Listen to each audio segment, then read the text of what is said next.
தலைமை நேயர்களே வணக்கம். நான் உங்கள் தடயம்பாபு. இன்றைக்கு தமிழகத்தில் அதிகப்படியான வாக்குப்பதிவு ஒரு பெரிய வரவேற்பையும் விமர்சனங்களையும் இன்றைக்கு பெற்றிருக்கிறது. யாருக்கு பாதிப்பு, யாருக்கு ஆதரவு என்கின்ற ஒரு நிலைப்பாட்டை நோக்கியே பலரும் பலவிதமான கருத்துக்களை இன்றைக்கு சொல்லி வருகிறார்கள். அதை பற்றி விவாதிப்பதற்காக நம்முடைய அரங்கத்திற்கு மும்பை மாநகர தென்னிந்திய பாஜகவினுடைய முக்கிய நிர்வாகியுமான திரு மும்பை ராஜாவுடைய நம்முடைய அரங்கத்திற்கு வந்திருக்கிறார். வணக்கம்.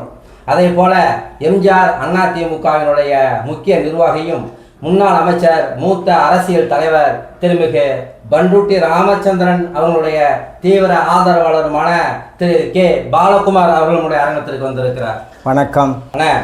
இப்போ 2026க்கான சட்டமன்ற தேர்தல் மிகப்பெரிய ஒரு வாக்குப்பதிவு அதிகமாக வந்திருக்கு. இது எஸ்ஐஆர் தான் காரணம் அப்படின்னு ஒரு பக்கம் சொல்கிறாங்க. இன்னொரு பக்கம் விஜயனுடைய அரசியல் வரவால் இந்த மாற்றம் நிகழ்ந்திருக்கிறதுன்னு சொல்கிறாங்க. நீங்கள் எப்படி பார்க்குறீங்க? நான் இதை உண்மையான சொல்ல போனால் எஸ்ஐஆர் தான் முக்கிய காரணம். எப்படின்னு சொன்னீங்கன்னா அதில் இறந்தவர்கள், இங்கே இல்லாதவங்க, ஒரு சில பேர் இடத்துல ரெண்டு பேர் உள்ளவங்க எல்லாத்தையுமே எந்த விதமான பொறுப்புகள் எல்லாத்தையுமே எடுத்தாச்சு.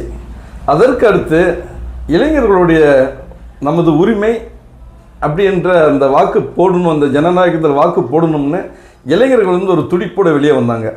அதற்கு அப்பாற்பட்டு கவர்மெண்டுடைய இந்த விழிப்புணர்வு, இந்த ஊடகத்தினுடைய அவங்களுடைய இதெல்லாம் சேர்ந்து தான் இன்றைக்கி இவ்வளவு வாக்கு வர்றதுக்கு ஒரு முக்கிய காரணம். ஆனால் நீங்கள் சொல்லுங்கள். ராஜவுடையார் சொன்னது சரி. கிட்டத்தட்ட நம்ம தொகுதியிலேயே ஒரு 60,000க்கு மேலே நீக்கப்பட்டாங்க. அப்போ அந்த நீக்கப்படலைன்னாக்கா, அந்த 60,000 பேர் ஓட்டு போடலைன்னாக்கா உங்களுக்கு 60%, 62% தான் வரும். அது நீக்கினதுனால 86.1% கிடச்சிருக்கு.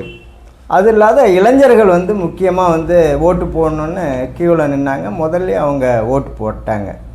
சாயந்தரம் 6 மணின்றது வயசானவங்க மற்றவங்க வந்தாங்க. இளைஞர்கள் எல்லாமே 10 மணிக்குள்ளே 11 மணிக்குள்ளே போட்டு முடிச்சுட்டாங்க. இதுதான் காரணம். இப்போ விஜயனுடைய அரசியல் வரவு காரணம் இல்லை, விஜயனுடைய அரசியல் வரவு தான் காரணம். நாங்கள் தான் ஆட்சி அமைக்க போன விஜய் சொல்கிறாரு.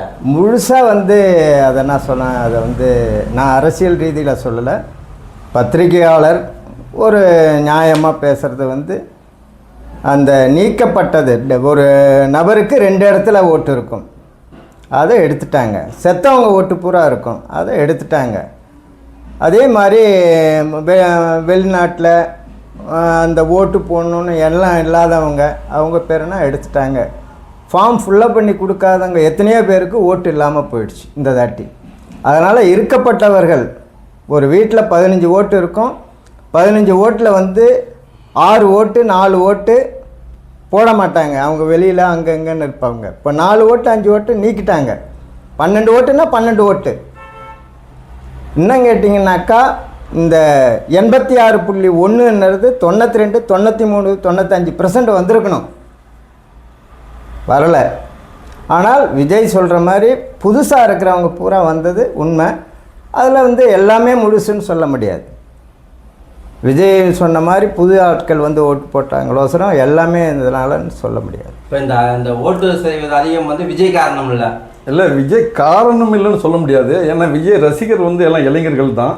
இன்றைக்கி அத்தனை கிராமத்துலேயும் பார்க்க போனீங்கன்னா முதை விட இளைஞர்கள் தான் அதோட துடிப்போடு ஓட்டு போட்டாங்க. அது உண்மை. எல்லாத்தோட முன்னாடி சொல்லப்போனால் காலையில் 7 மணிலேருந்தே அவங்க தான் இருந்தாங்க.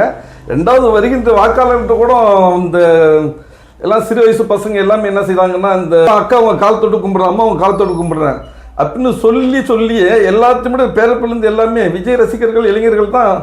அவங்க அப்பா அம்மா தாத்தா பாட்டியெல்லாம் கொண்டு வரவர்கள் கொஞ்சம் முயற்சி பண்ணாங்க.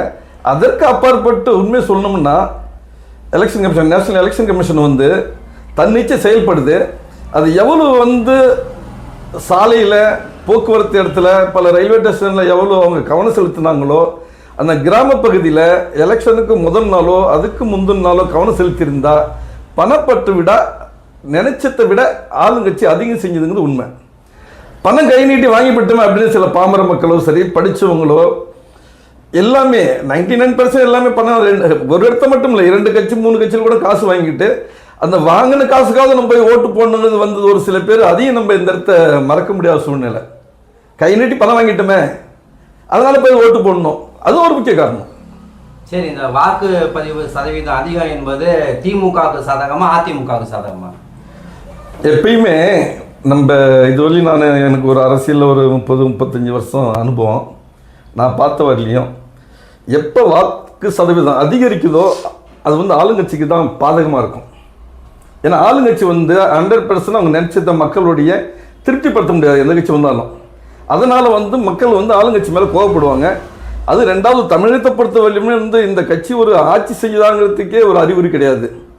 ஏன்னா 1900 நம்ம சுதந்திரம் பெற்றத்திலிருந்து கடைசி வரை நானாகிய முத்துவேல் கருணாநிதி ஸ்டாலின் இவர் என்னைக்கு பதவியேற்றாரோ அதுக்கு முன்னாடி நம்ம கடன் இருந்தது 5 லட்சம் கோடி. இவர் பதவி ஏற்று ஒரு 4.5 வருஷம் ஆகுது. இதில் வந்து இவர் 10 லட்சம் கோடி ஆக்குனாரு. இதே போல பெருமை வாய்ந்த இந்த சரித்திரம்லாம் அந்த திராவிட முன்னேற்ற கழகம் திராவிட மாடல் செஞ்சது. அதனால் மக்கள் வந்து வெறுப்பு அதிகம். இதனால் வந்து ஆளுங்கட்சிக்கு சாதகம் கிடையாது, பாதகம் தான். இல்லை எந்த ஆட்சி வந்தாலும் கடன் வாங்காமல் நிர்வாகம் பண்ண முடியாது. சரி, நீங்கள் என்ன சொல்கிறீங்க? விஜயனுடைய வரவு திமுகவுக்கு சாதகமா அதிமுகவுக்கு சாதகமா? அதாவது திமுகவுக்கும் விஜயினால் மைனஸ். திமுக ஓட்டையும் விஜய் வாங்கிட்டார், ஏடிஎம்கே ஓட்டையும் விஜய் வாங்கிட்டார். உதாரணமாக நம்ம விருதாலம் தொகுதியில் விஜய்க்கு வந்து திருமாவளவன் ஓட்டு நிறையா போயிருக்கு, காங்கிரஸ் ஓட்டு போயிருக்குது. அதனால் வந்து இன்னும் கேட்டிங்கன்னா பிரேமலதா வந்து திமுகவுக்கு வந்ததுனால திமுகவுக்கு மைனஸ். இது வேறு யாராவது ஒருத்தவங்க வந்திருந்தாங்கன்னாக்கா அவங்களுக்கு போயிருக்கோம். இல்லை, இப்போ சொல்லுங்கள், பொதுவாக சொல்லுங்கள், யாருக்கு மைனஸ்? இந்த ஆட்சிக்கு திமுகவுக்கு பாதிப்பா அதிமுகவுக்கு பாதிப்பா? யாருக்கு சாதகம், யார் பாதிக்கும்? ரெண்டு கட்சிக்குமே பாதிப்பு விஜய்னால. மே 4 வந்து இழுபறி தான் வருன்றீங்களா? எந்த கட்சிக்கும் மெஜாரிட்டி கிடைக்காதா? அப்படின்னு சொல்ல முடியாது. திமுகவுக்கு ப்ளஸ்ஸாக இருக்கும். என்னை பொறுத்த வரைக்கும் நம்ம விருதாலம் தொகுதியை தவிர்த்து ஜென்ரலாக பார்க்கக்குள்ள திமுக கூட்டணிக்கு வாய்ப்பு இருக்குது. போன தாட்டி மாதிரினா சொல்ல முடியாது, கொஞ்சம் கஷ்டம்தான். ஆமாம். திமுக மறுபடியும் ஆட்சி அமைப்புங்கிறது மக்களுடைய மனசுலேருந்து எடுத்தவங்க தொடச்சி எரிச்சுட்டாங்க. ஏன்னா தயவு எக்காரணத்தை கொண்டு இதில் அதிகம் வந்து விஜய் வந்ததால் அதிகம் யாருக்கு பாதிப்புனா விடுதலை சிறுத்தைக்கு. ஏன்னா விடுதலை சிறுத்தை ஓட்டுகள் தான் அதிகம் பாதிச்சுது. அதே போல் திமுகவுக்கும் பாதிப்பு, அதிமுகவுக்கு சில இடத்துல பாதிப்பு வந்திருக்கலாம். ஆனால் அதிமுக வந்து பாதிப்பு போகலையா? கிறிஸ்டின் ஓட்டு அது விஜய்க்கு தான். அது கிறிஸ்டின் யாருக்கு போட்டிருக்காங்க? அதிகம் போட்ட போது அதிகம் வந்து திமுக கூட தான் காட்டிக்கிட்டாங்க. இந்த சிறுபான்மை அப்படின்னாவே நாங்கள் திமுக அப்படி இருந்தாங்க. ஏன்னா இவர் ரொம்ப இடத்துல போய் அவரே பேசியிருக்காரு முன்பு, உதயநிதி ஸ்டாலின் அவர்களே, நான் வந்து என் மனைவியே வந்து கிறிஸ்டின் தான், அவங்க எல்லாமே கிறிஸ்டின் தான் அப்படின்னு. ஏன்னா அவர் பேசுனது எல்லாமே இந்துக்களுக்கு விரோதமாக தான் பேசினார். உதயநிதியிலிருந்து சேகர்பாபுலேருந்து எல்லாமே திராவிட முன்னேற்ற கழகத்திலேருந்து அந்த கூட்டணி கட்சிக்காரங்க எல்லாமே. இப்போ இந்த தேர்தல் 23 இது வாக்குப்பதிவு முடிஞ்சதுக்கு அப்புறம் சில அரசியல் விமர்சகர்கள், பெரிய பெரிய விஐபி பத்திரிகையாளர்கள் என்ன சொல்கிறாங்க அப்படின்னா, திமுக ஆட்சி அமைக்கும், அதே நேரத்தில் எண்ணிக்கை குறைவா இருக்கும் அப்படின்ற மாதிரி இன்னைக்கு வரைக்கும் அந்த கணக்கு சொல்லிட்டு இருக்காங்க. திமுக வந்து சொல்றது வந்து பெற்று அவங்க உட்காந்து நகரத்தில் சொல்லலாம், மெட்ரோ சிட்டி லீடர் சொல்லலாம். ஆனால் அவங்க உண்மையில வந்து கிராமப்புறத்தில் வந்து பார்த்துருந்தாங்கன்னா அவங்களுக்கு தெரியும் மக்கள் வந்து கோபமாக இருக்கிறாங்க. ஆனால் திமுக ஆட்சி வேலைக்கு என்ன அவங்க நல்லது செஞ்சாங்க? போதைப் பொருள் எங்கேயாவது தடுத்திருக்காங்களா? காலேஜ் பசங்க பாருங்க, காலேஜ் வந்து பள்ளிக்கூடத்துல வந்து கிடைக்குது. ஏன் அதுவும் வாழ்க்கையில் முக்கியங்க. ஒரு 60 வயசு கேள்வி இல்லை, ஒரு 80 வயசு சொல்லிட்டாங்க. அது 80 வயசு கேள்வி, 80 வயசு கேள்வி வந்து வீட்டில் நிம்மதியாக தூங்க முடியல, அதை பாலியல் பலாத்காரம். 3 வயசு குழந்தை, 5 வயசு குழந்தை பாலியல் பலாத்காரம். அதை விட்டு பண்ண நீங்க காலேஜில் நம்ம அண்ணா யூனிவர்சிட்டியில் சென்னையில் அந்த பொண்ணுக்கு என்ன நடந்தது? நடந்து முடிஞ்சல. இதெல்லாம் மக்கள் மனசில் வச்சிருந்தா அவங்களை எந்த நேரத்தில் வெளிப்படுத்துவாங்க? வெளிப்படுத்துறது ஒரே நேரம் வந்து தன்னுடைய உரிமையை தமக்கு யாரு என்ன செய்யறாங்க நல்லவங்க கெட்டவன்னு தேர்ந்தெடுக்கிறது வந்து தேர்தல் தான். அந்த மைய தான் அவங்களுக்கு தேர்ந்தெடுக்கும். அதெல்லாம் மனசுல அவங்க டைரக்ட் பேச முடியாதுங்க.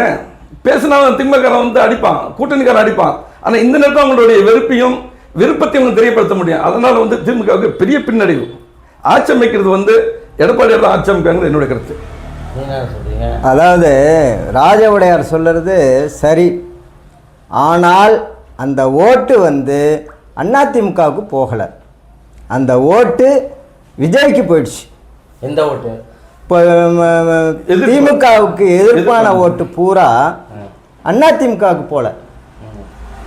திமுகவுடைய எதிர்ப்பு ஓட்டு ஒரு திமுகவுக்கு எதிர்ப்பா ஓட்டு வந்து அதிமுக போனாலும் விஜய்க்கு போனாலும் அவருக்கு வந்து அதிமுகவுக்கு பிளஸ் தான், மைனஸ் இல்ல. நீங்க அதிமுகவுக்கு போனாக்கா அதிமுக வெற்றி பெறும்.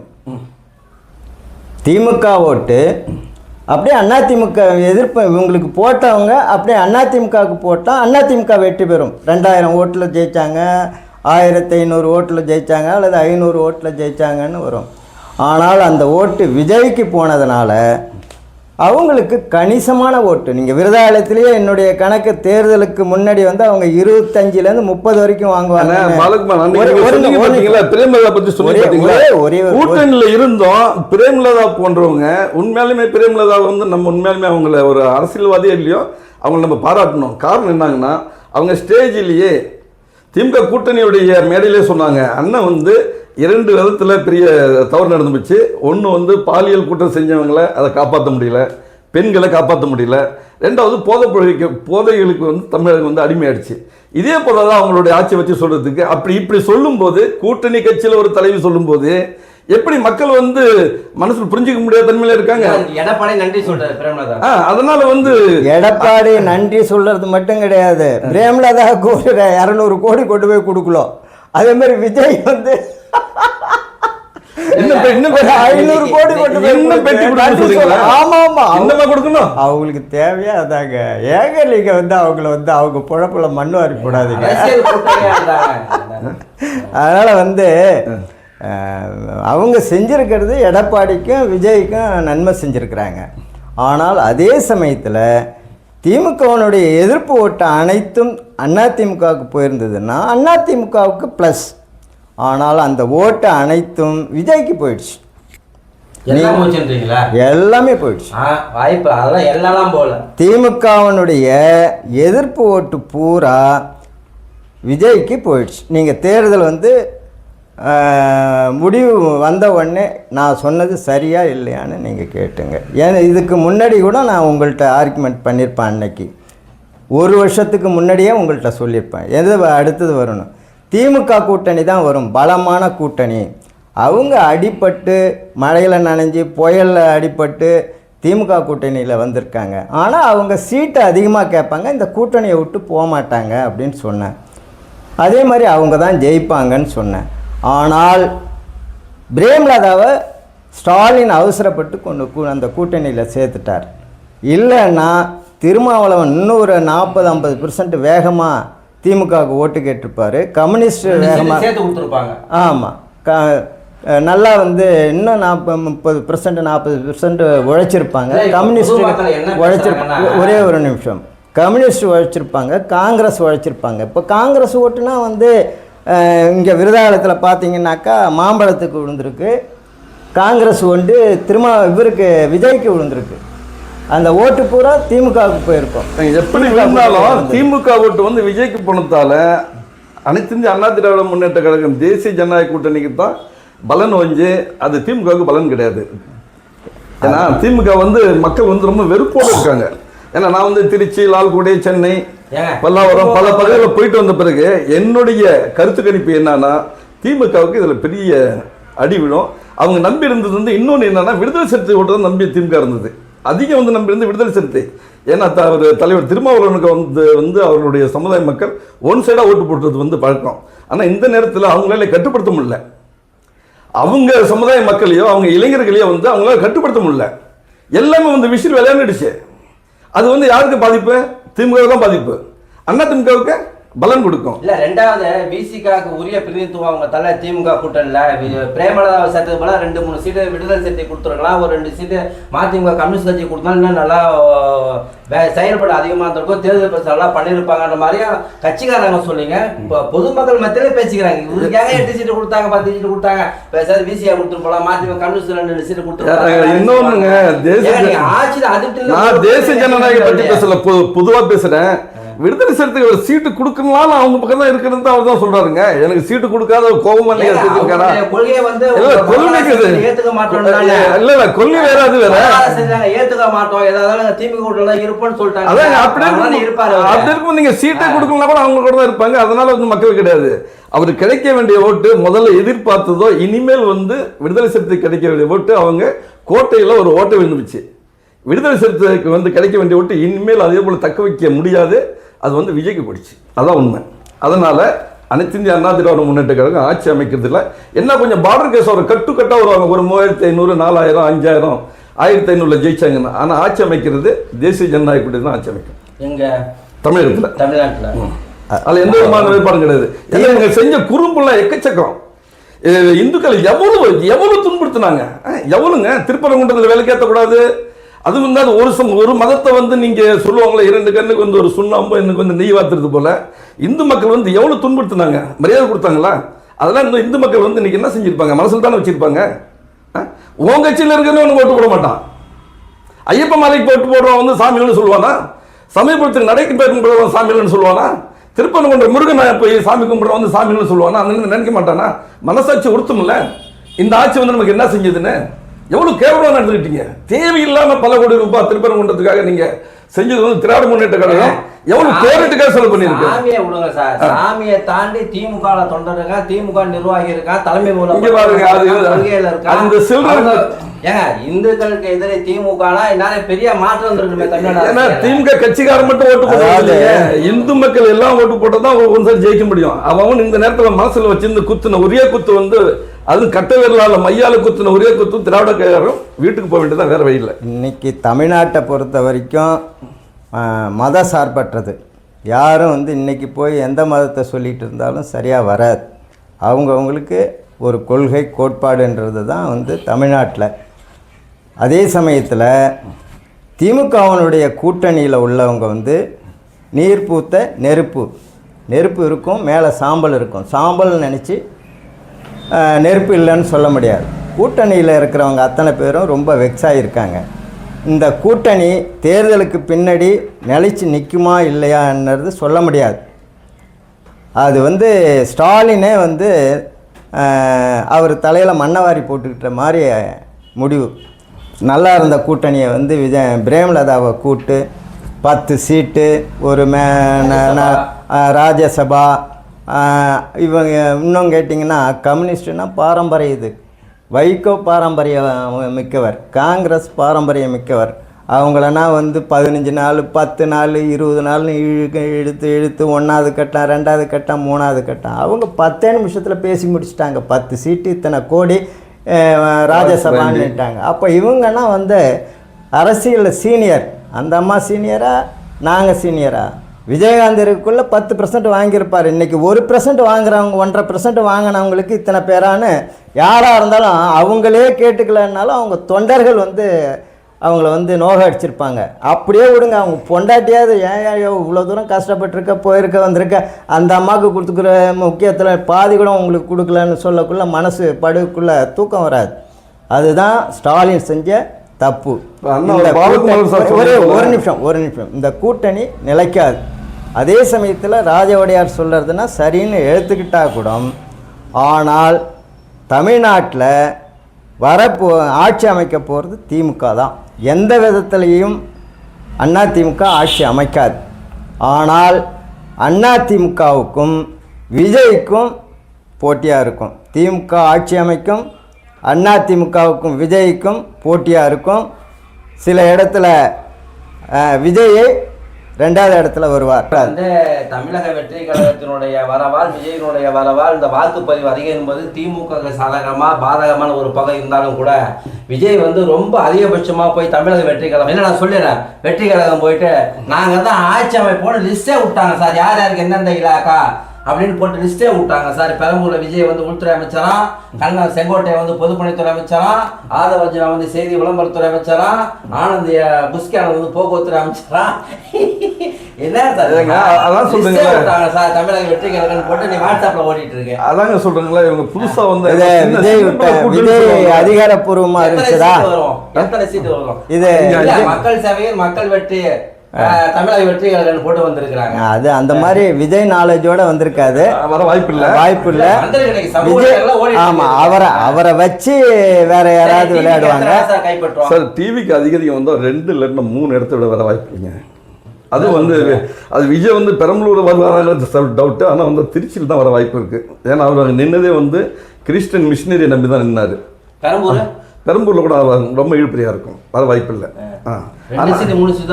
அவ்வளோதான் வரும், 3க்கு மேலே போக வாய்ப்பு இல்லை. நீங்கள் அதாவது ராஜவடையார் சொல்கிறது வந்து கீழ்மட்டத்தில் போய் நான் ஓட்டு போட போகிறேன், ஓட்டு போடக்குள்ளே வந்து பாஜக கூட்டணி திமுக கூட்டணி வந்து 200 மீட்டருக்கு அந்தாண்ட நின்று ஓட்டு கேட்டுட்ருக்காங்க.